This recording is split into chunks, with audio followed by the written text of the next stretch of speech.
Soucieux du moindre détail, il scrute tous les dossiers. Pour lui, l'actualité n'a aucun secret. Alexandre Dubé. Retour sur le drame qui s'est produit à Baltimore, dans le Maryland, alors que le pont Francis Scott Key s'est effondré 25 secondes après avoir été percuté par le porte-conteneur Dali, qui avait signalé un SOS, heureusement, à la suite de perte de puissance, perte de propulsion.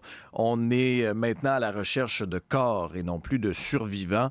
Parallèlement à tout ça, la classe politique a promis une reconstruction rapide du pont, qui est une infrastructure névralgique pour le secteur. On en parle avec Stéphane Bureau. Salut Stéphane. Bonjour, comment vas-tu? Ça va très bien, toi? Je me suis remis de mes émotions d'hier. Effectivement, les oui? images percutantes du pont qui s'effondrait.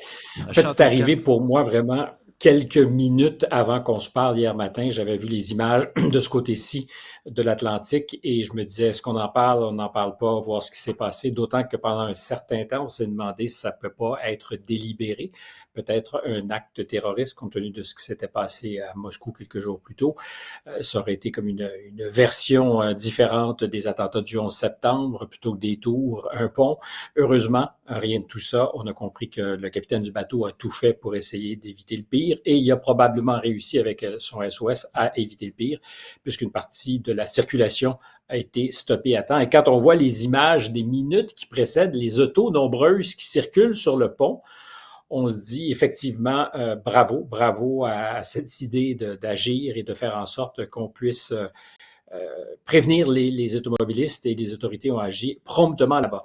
Tu parlais de la classe politique qui s'est mobilisée rapidement. C'est de ça que j'avais envie, moi, de parler ce matin, alors qu'on revoyait les images qui ont roulé en boucle toute la journée. C'est pas la première fois qu'une infrastructure aux États-Unis s'effondre, pour d'autres raisons souvent. Je ne sais pas si tu te souviens, toi, en janvier 2022, un pont près de Pittsburgh, en Pennsylvanie, le Fern Hollow Bridge, qui s'était effondré de manière prémonitoire quelques minutes ou heures avant que Joe Biden arrive pour annoncer sur les lieux, pour annoncer, parce que c'était un pont un peu vieillot, pour annoncer une série de mesures pour mettre à niveau les infrastructures américaines. Alors, le pont avait entendu le message, puis avant qu'arrive le président, il s'était de lui-même affaissé. Rien de drôle parce qu'il y a évidemment eu des victimes et ça a engendré tout un chaos de circulation. Ça a un impact aussi sur la vie économique parce que les routes américaines comme les nôtres sont utilisées pour transporter les marchandises.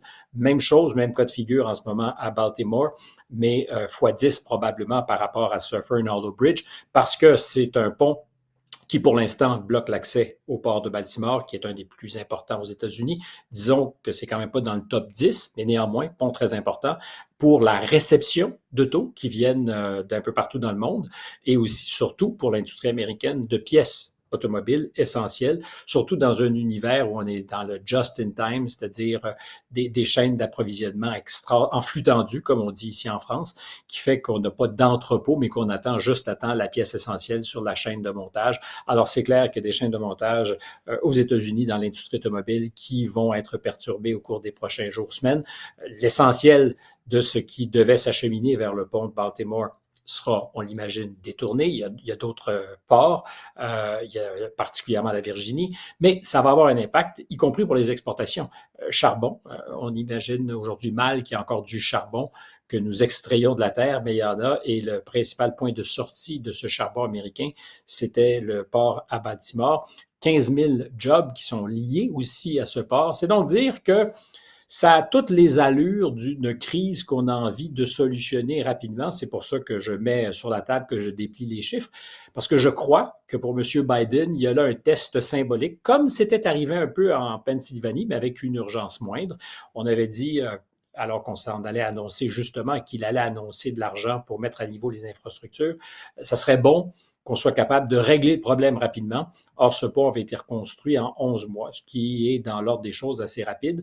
Je crois qu'avec une élection présidentielle à l'horizon, au mois de novembre prochain, pour la Maison-Blanche, l'administration Biden, le déploiement autour du port de Baltimore et la capacité de faire la preuve qu'on est efficace, que le gouvernement sert à quelque chose, que le gouvernement fédéral peut bien appuyer aussi les autorités locales, dans ce cas-ci, le gouverneur du Maryland, va être un test essentiel pour les élections. Et je fais le pari, moi, aujourd'hui, que ça va avoir une valeur symbolique qui dépasse largement l'incident grave auquel on a assisté hier. Alors, pour le meilleur ou pour le pire, on sait que Joe Biden a annoncé qu'il serait sur place bientôt, dans les prochaines heures, prochains jours. Je suis curieux de voir jusqu'à quel point il va s'engager. Déjà hier, on disait au gouvernement fédéral, on va assumer tous les coûts de reconstruction. Le Maryland n'aura pas à faire ça. Mais c'est aussi la capacité qui existe aux États-Unis en période de crise de se mobiliser et de trouver rapidement des solutions. D'abord, dégager le port pour que la circulation puisse reprendre et ensuite, comment construire avec un port actif ce pont pour faire en sorte que la circulation automobile aussi puisse reprendre parce qu'il y a 11 millions, 12 millions de voitures qui chaque année passaient sur ce pont.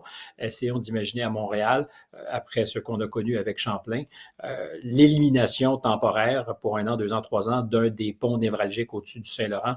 C'est catastrophique. Il se trouve que c'est encore plus catastrophique parce que Baltimore est un des nœuds gordiens qui relie la côte est, donc de New York jusqu'à la Floride. La circulation passe par la 95 et donc Baltimore est inévitablement ce qui a de l'impact là-bas va avoir un effet domino sur l'ensemble de la circulation, du trafic et de la livraison des marchandises. Alors, prévision, pas prédiction. La prévision du jour, c'est que M. Biden va faire en sorte que ça ne niaise pas avec le POC, idéalement que ça puisse être une vitrine de l'excellence américaine. Et il est là-dessus en compétition avec les Chinois qui, je le rappelle, je ne sais pas si ça t'avait marqué, à l'époque de la COVID, donc il y a très longtemps, parce qu'on a oublié que c'était il y a seulement 4 ans, mais les Chinois qui, je pense, en dedans de 3 semaines, 1 mois, avaient bâti sinon des hôpitaux complets pour faire face à la crise. C'était aussi une forme de vitrine, de manière de dire à la planète entière, regardez le savoir-faire chinois. Quand il y a une crise, nous, on ne niaise pas avec le POC. Nous, on n'a pas les 2 pieds dans la même bottine et on est capable. Je crois qu'il y aura une tentation dans la mesure où ils soupçonnent qu'ils en ont les moyens, les ressources et la jarnigoine, pardonne l'expression d'une autre époque. S'ils ont cette intuition, je crois que M. Biden va miser beaucoup. Si on était à la roulette, je dirais pas tout sur le 32, mais certainement, il va faire une bonne mise. Parce qu'il y a un risque, évidemment, c'est que ça devienne au contraire le symbole de la faillite de l'État et de ce qu'on est capable encore d'organiser les choses, d'organiser nos flûtes. Mais je parierais en général et particulièrement dans ce cas-ci, sur la volonté américaine et sa capacité à construire et reconstruire rapidement. On a beaucoup parlé, Stéphane, de la relation, entre autres, dans les médias, entre Joe Biden et Barack Obama. Mais là, semble-t-il que l'ancien président Obama va revenir dans le giron là, de Biden en vue de la prochaine campagne. He's back! Est-il vraiment là? Parce que dans les faits, il n'y a jamais eu un très grand amour, sinon qu'un amour de raison entre messieurs Biden et Obama, personnages très différents. Obama qu'on aime présenter comme un homme de cœur extraordinaire, mais qui est un animal à sang-froid. C'est quelqu'un qui, justement, n'a pas beaucoup d'émotions, très calculateur, qui a fait des choses, quand on regarde son bilan, qui sont à contrario de l'image publique de ce grand démocrate, cet homme qui, encore une fois, avait le cœur sur la main. C'est pas tout à fait le cas. Ceci étant dit, pour être président des États-Unis, je dirais que ça prend des dispositions uniques et particulières. Je ne dirais pas que ça aide d'être psychopathe ou sociopathe, mais c'est clair que tu peux pas avoir trop d'état d'âme. À côté de ça, donc un Biden plus émotif, moins contenu, qui est capable à l'occasion, sinon à répétition, de se tromper, fort en gueule, qui, plus d'une fois dans sa carrière, a fait des déclarations qu'il a ensuite regrettées et où il a eu à marcher sur la peinture. Donc, ça n'a jamais été une association facile. Or, si on doit croire le New York Times, je ne sais pas si tu as vu l'article ce matin, mais pour moi, le New York Times, au risque de paraphraser Mathieu Bock-Côté, mais je le pensais et je le pense depuis longtemps, c'est un peu la Pravda. C'est le journal officiel d'un certain parti. Ça peut servir des intérêts. Je ne dis pas qu'il n'y a pas de grands journalistes qui y servent ou qu'il n'y a pas du journalisme qui se fait là, mais il y a aussi à l'occasion des des messages politiques qui sont codés, mais ça ne prend pas des lunettes particulièrement fortes pour décoder ce qu'on peut y retrouver. Et donc, New York Times aujourd'hui qui nous dit « Rassurez-vous, la cavalerie s'en vient, Barack et ses amis sont aux côtés de Joe Biden ». Pourquoi le dire? Pourquoi le préciser? Parce que dans les faits, il était aux abonnés absents. Barack Obama n'avait pas, depuis des mois, indiqué autre chose que son désarroi devant l'organisation de la campagne de Biden et aussi peut-être aussi à l'endroit du candidat qui est, disons-le, je dirais pas diminué, mais en tout cas qui n'est pas optimal compte tenu du rendez-vous qui se prépare. Puis c'est pas nouveau qu'il y ait des doutes. En 2020, pendant la campagne à l'investiture du Parti démocrate, au nom de son devoir de réserve, Barack Obama n'avait pas endossé son ancien vice-président. Ce qui est assez gênant, sinon humiliant, parce que, disait-il, j'ai un devoir de réserve, et il ne l'avait sacré, parce que c'est un peu comme le roi derrière les rideaux, hein, Barack Obama, comme Bill Clinton, on considère que ce sont les faiseurs de rois, je devrais plutôt dire. Donc, il l'avait sacré ou il l'avait adoubé seulement une fois que le parti avait consacré qu'il était le patron pour les élections de 2020. Donc, tard dans le processus. Puis je parlais de son devoir de réserve qu'il n'avait pas du tout exercé en 2016 ou 2015, quand M. Biden commençait à penser à une campagne présidentielle et qu'il était encore vice-président, et que Barack Obama, en coulisses, auprès de ses équipes et de Biden, avait clairement dit « You're not the man », parce que Joe Biden avait déjà fait campagne 2 fois au moins, si ma mémoire me sert, sans succès, peut-être un peu plus âgé effectivement, mais surtout parce que dans le collimateur de Barack Obama, il y avait Hillary Clinton. Et tout président qu'il fut, son devoir de réserve ne l'a pas empêché publiquement d'appuyer son ancienne secrétaire d'État pour dire « c'est elle, c'est la femme de l'heure et n'hésitez pas ». Donc, un 2 poids, 2 mesures, puis c'est vrai de leur histoire au jour 1, quant à l'été ou au printemps tardif, mais je pense que c'est à l'été 2016, quand Obama, qui était le candidat du Parti démocrate à la présidence, a annoncé que son vice-président serait Joe Biden, déjà avec beaucoup d'humour, mais un certain dédain. Il avait dit « Ah, ce sympathique Joe qui a le don de se mettre le pied dans la bouche à répétition. » Et c'est vrai que tous ceux qui connaissent un peu les coulisses de la Maison-Blanche vous diront que pendant les 8 années de cohabitation entre Obama et Biden, ça a souvent été tendu. Il y a souvent eu cette impression de mépris du jeune Obama, arrogant, qui regardait de haut son vice-président, mais dont il avait besoin pour assurer le parti à l'époque, au début, quand il a fait campagne, et ensuite pour dealer avec le Congrès, parce qu'il se trouve que Biden avait ses entrées, puis ça l'a aidé. Mais ils ont eu de vraies différences sur la question de l'Afghanistan en particulier. Alors aujourd'hui, fin de ma petite loupe, apparemment, he's back. Il faut voir que un des hommes de main de M. Obama depuis des semaines, sinon des mois, M. Axelrod, qui était son directeur des communications, avait dit c'est pas notre homme, c'est pas Joe Biden qu'il nous faut. Or, je pense qu'il torpillait au profit d'Obama qui ne voulait pas laisser de traces. C'est comme quand tu envoies tes hommes de main faire l'assassinat et que toi, tu dis un chaud courant de rien.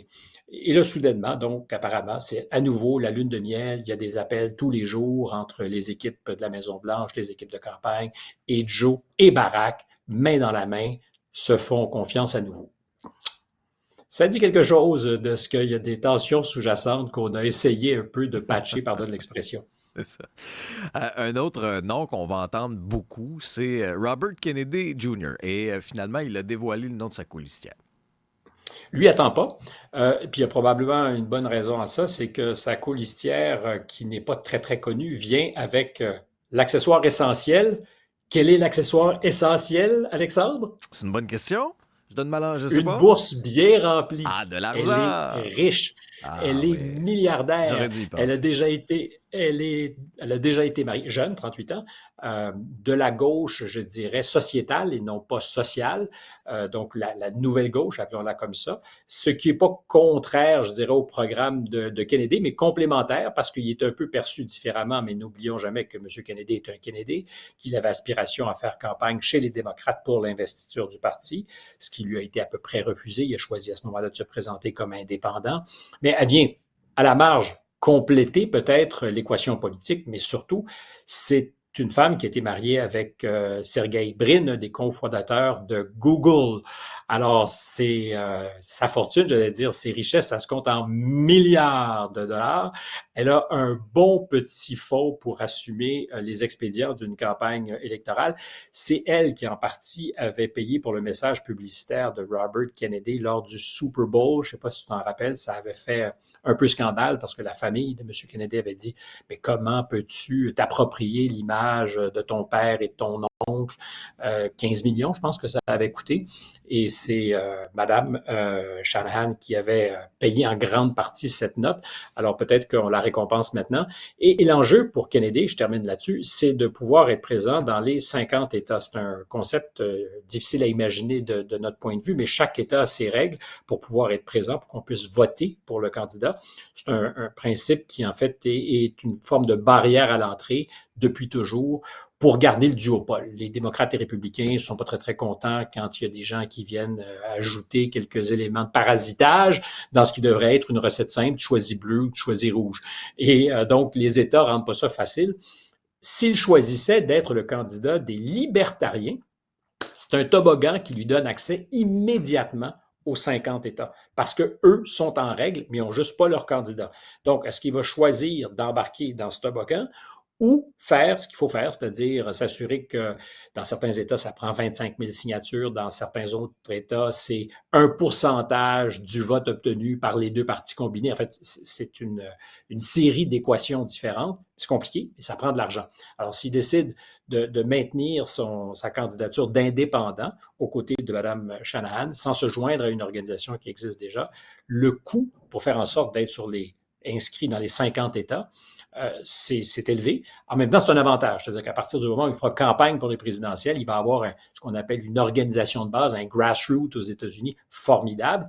Mais pour ça, il faut aussi des sous et je crois que c'est ce qu'il est allé chercher. Mais c'est marrant parce que je termine, ça fait 2 fois que je le dis, hein, je termine là-dessus. Les candidats vice-présidents, je pense, vont être annoncés plus tôt que dans des campagnes habituelles. Déjà, il y a eu des ruminations, je dirais, publiques de la part de Trump qui disait « Ouais, j'ai en tête quelques personnes et je ne serais pas surpris qu'il fasse ça avant la convention républicaine du mois d'août, qui est traditionnellement un peu le moment. C'est-à-dire que quelques jours avant, tu annonces ton candidat ou ta candidate. Du côté des démocrates, bon, ben, c'est apparemment Kamala Harris, à moins d'une surprise. Je ne suis pas sûr qu'on soit satisfait très fortement d'elle, mais le prix pour la congédier est probablement plus élevé. Donc, on va la garder. Mais je ne serais, moi, pas surpris que M. Trump annonce quelqu'un dans les prochaines semaines, en tout cas largement avant la convention républicaine du mois de juillet. J'ai bien hâte de connaître l'identité de cette personne-là, moi. J'ai bien hâte aussi de connaître l'identité de cette personne-là. Je parierais sur une femme.